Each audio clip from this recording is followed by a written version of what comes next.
This is Ben Gillespie interviewing Omar Mismar in his office at the American University of Beirut. It is August 25th, 2020, and this is the Smithsonian Institution Archives of American Art Pandemic Project. Omar, could you tell me a little bit about your life in 2020? There's a lot of ground to cover, but just tell me about your life and work this year. Um, I try to remember really because the amount of events and the cascade that had happened in this year is really overwhelming, mind-blowing, and completely unfair. We started the year off with, actually, I'll start from October 2019, where a group of people, a huge number, took to the streets in protest against this stale regime that we have here in Lebanon. It started on October 17th, and it was dubbed the October Revolution. It resulted in the resignation of the cabinet back then, and there were, hopes and aspirations of real structural change to happen in Beirut, which eventually it did not happen. The revolution was at its peak in October and November, and then it dwindled down until the pandemic came, and it halted everything basically. Coupled with that was a very severe economic crisis that hit Lebanon and Beirut, where the Lebanese lira was devalued by almost 70%. So people lost 70% of their purchasing power. Coupled with the pandemic, again, it was quite really impossible to think of going back to normal and to define actually what that would look like. So the quarantine started I remember in April, if I'm not mistaken, and that was the first wave. It was mild actually here in Lebanon. We had less than 100 cases every day. We had a 2-week full lockdown, and then people just could not continue like that because all of the stores were closed. People were, did not have any source of income. All the work was stopped. So the government took a decision to reopen. And with reopening, the COVID cases skyrocketed again. And now we're back to a full lockdown, which started last Friday. In between the first and the second waves of the pandemic, I believe that most people heard there was a huge explosion that hit Beirut on August 4. It was an explosion at the port of Beirut. Around 2,750 tons of ammonium nitrate were stored in the port for 6 years, and they exploded. The blast hit almost the entire city. Over 200 people died, thousands were injured. There are tens that are missing still at this point in time, 20 days after the explosion. So I mean, it's really like an accumulation of years of corruption that resulted in this explosion. It was by no means an accident. Everybody knew. Everybody who is in power and at this point in time in Lebanon had an idea of what was happening, and did not do anything about it, basically. Somehow after such a major traumatic event, really, we forgot that COVID was really the master of this year. It was really a kind of a secondary issue now that people were picking up pieces of their lives, of their loved ones, really, and trying to move on. And because of this really heartwarming sense of solidarity that was happening through within the communities, cases could have increased because of that, but also there was absolutely no alternative. The government did not do or initiate any sort of help or emergency kind of aid in the first week or two. It was only until the third week that something started to happen. It was too late and it was too little, really. So we're back to lockdown now, a lockdown that is quite different than the first one because the shattered glass and the plastic nylon sheets somehow filter the way we see the outside right now. Sounds of shattered glass, also of drilling, of moving, is really what is taking over the soundscape of the city. People are finding it very difficult to kind of abide by the curfew, which is a 6 to 6 curfew. Because people need help and people need each other, and it's just only when we thought things could not get any worse, and with the revolution that we were all, that many of us were supporting and part of, to the economic collapse, to the pandemic, and then this explosion happened. So we're back to quarantine, but also it's different than 2 months ago somehow.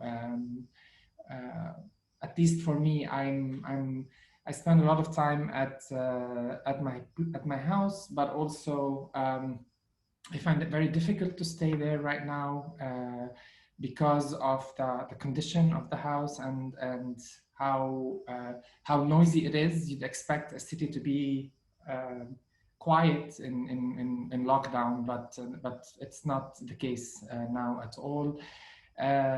This is aside from any possibility of getting any work done too. It becomes quite a vicious cycle of wanting to make work, but also finding it untimely or impossible to do that, and then feeling irritated, agitated about that. And it's just like this is how it rolls, unfortunately.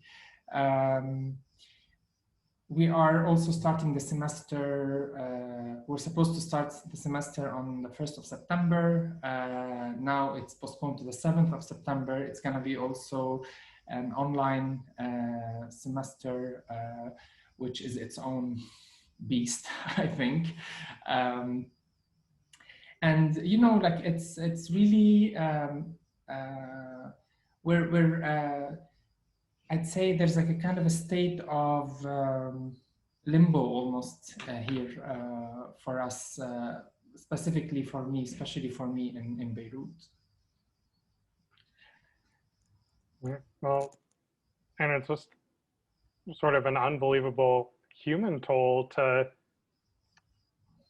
already have these other crises going on. And I think what's so striking to me hearing you tell it is the reminder that as different as 2020 feels, it's still part of history. Like everything that was happening before 2020 still carried into it, and the disappointment and the desires for change.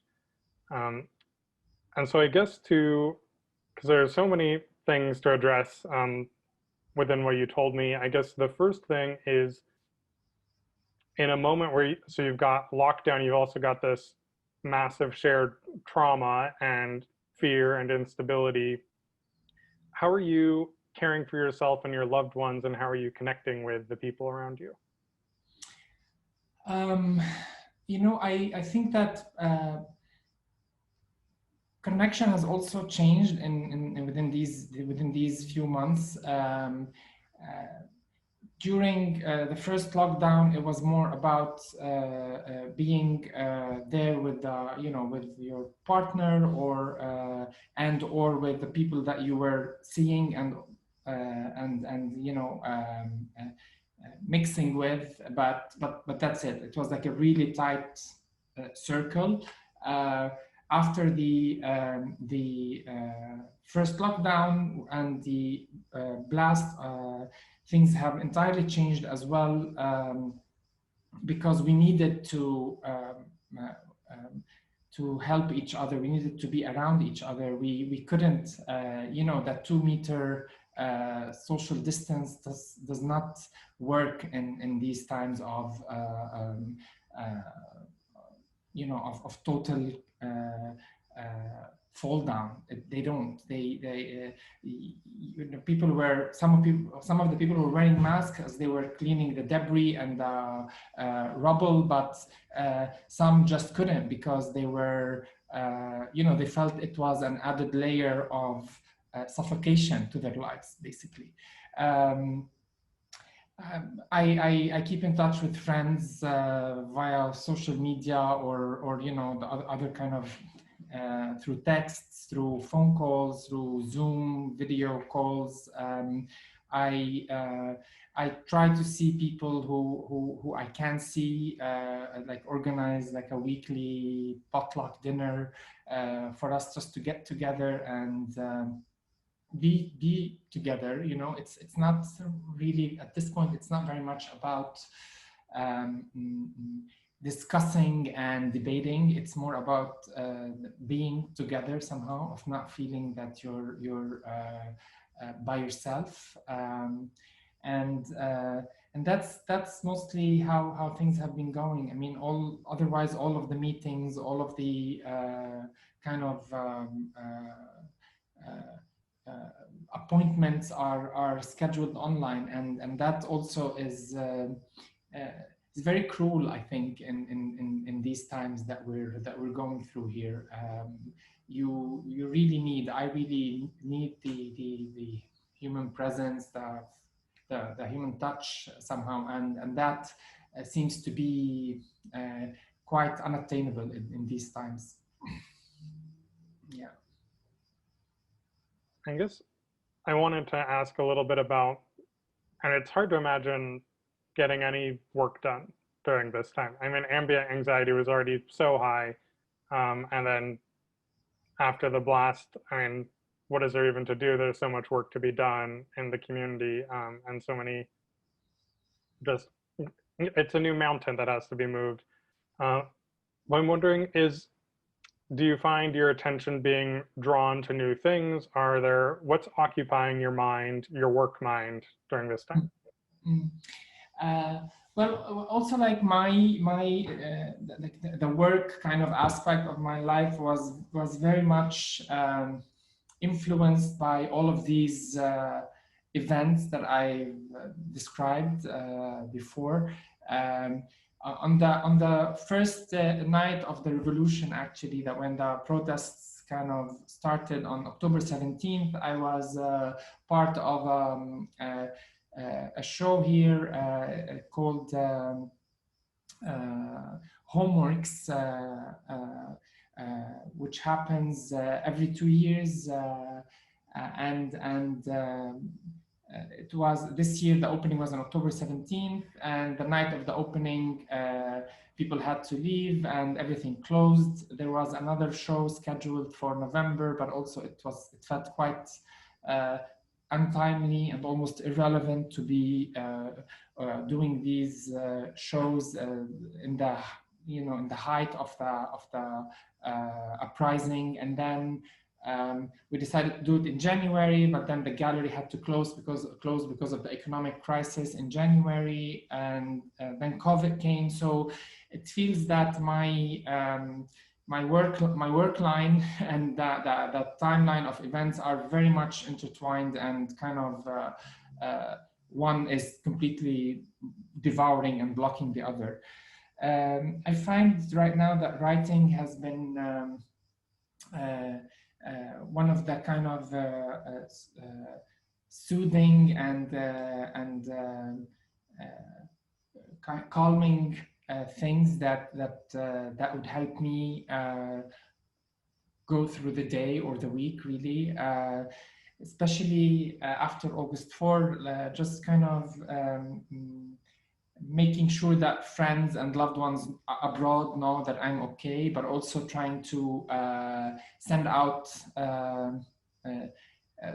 some sort of dispatches of what's going on in Beirut, and they are in the form of short text or an image and a text, and I usually share them on social media to close friends, to people that I know care and can, you know, and are curious to know what's happening in Beirut. So describing kind of the feelings, my week, what I did during that first week of the blast, for example, not because it's important what I did, but because I think it's indicative of what is happening around on a national level.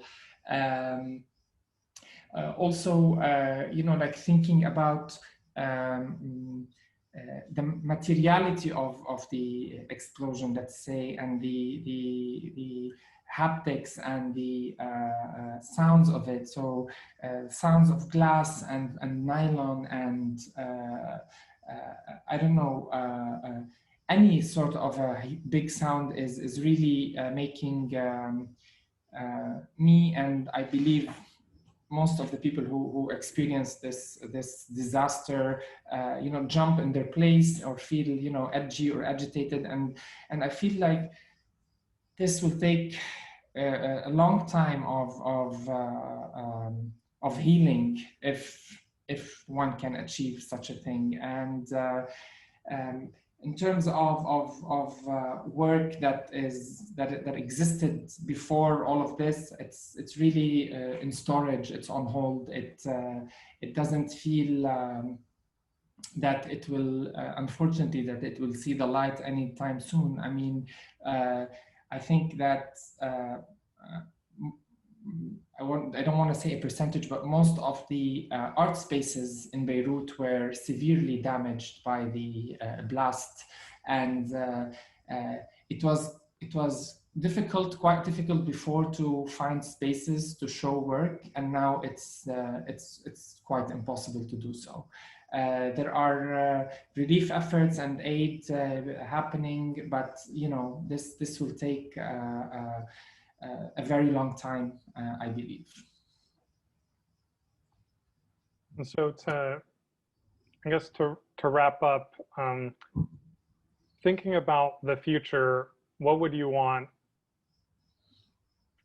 descendants to know? What would you want future artists to know? What would you want future students to know about this moment, and yeah, and all your full experience of it? And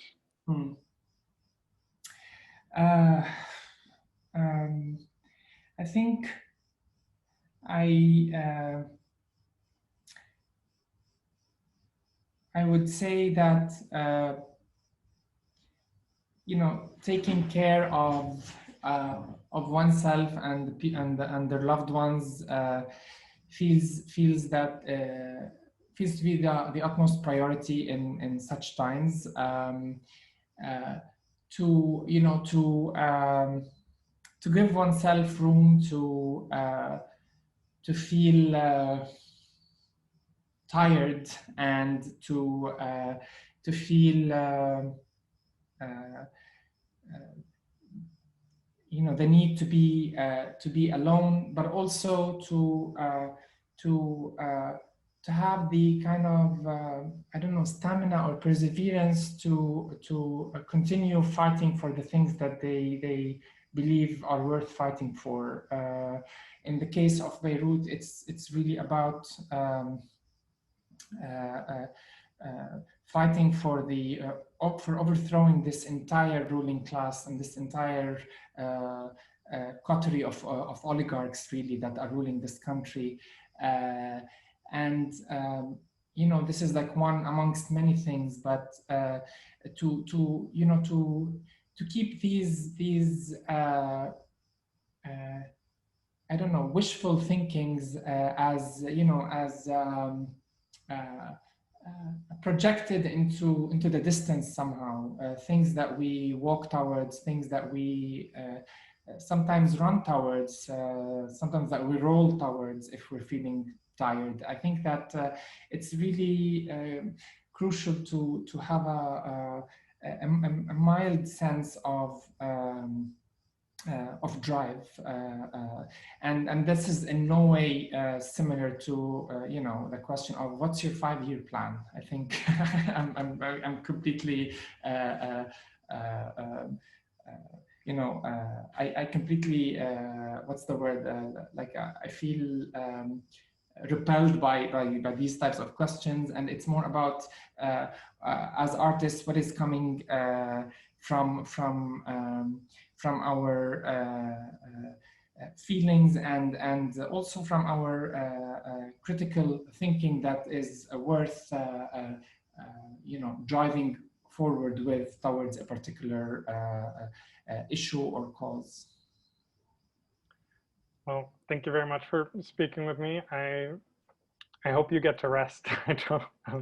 Thank you. Thanks a lot for talking to me, for your questions as well.